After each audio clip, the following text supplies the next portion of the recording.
L'objectiu principal del nostre estudi ha estat identificar molècules que puguin ser efectives pel tractament del càncer de colon.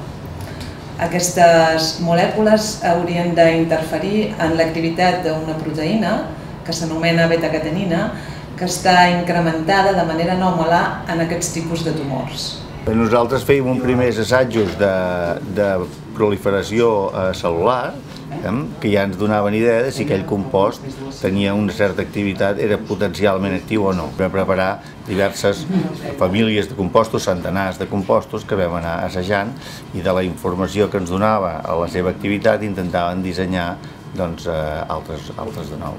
Per tant, nosaltres el que perseguim és trobar molècules, sintetitzar molècules que puguin inhibir aquesta activitat aberrant de la beta-catenina. Llavors, en el nostre laboratori hem posat a punt un assaig biològic per tal d'avaluar el possible efecte inhibidor d'aquestes molècules en cèl·lules en cultiu.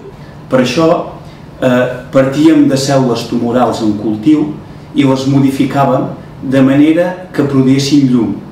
La quantitat de llum produïda per les cèl·lules era directament proporcional a l'activitat beta-catenina. Vam cultivar aquestes cèl·lules en presència de les diferents molècules sintetitzades. Com més apagaven la quantitat de llum, vol dir que més efectius eren en inhibir l'activitat beta-catenina. Per mesurar la llum fem servir el luminòmetre, que la Jordina és l'especialista.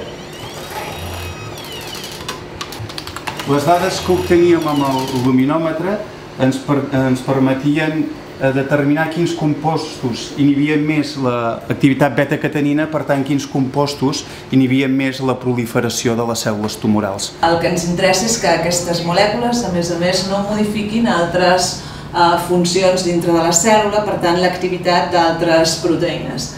I aquí, per exemple, aquesta altra molècula, aquesta activitat inespecífica, realment no la modificava, que és el que ens interessa. Bé, nosaltres hem arribat a uns compostos de partida, però que encara no tenen prou activitat com per ser útils com a fàrmacs, de manera que el que hem de fer és continuar modificant-los químicament per a trobar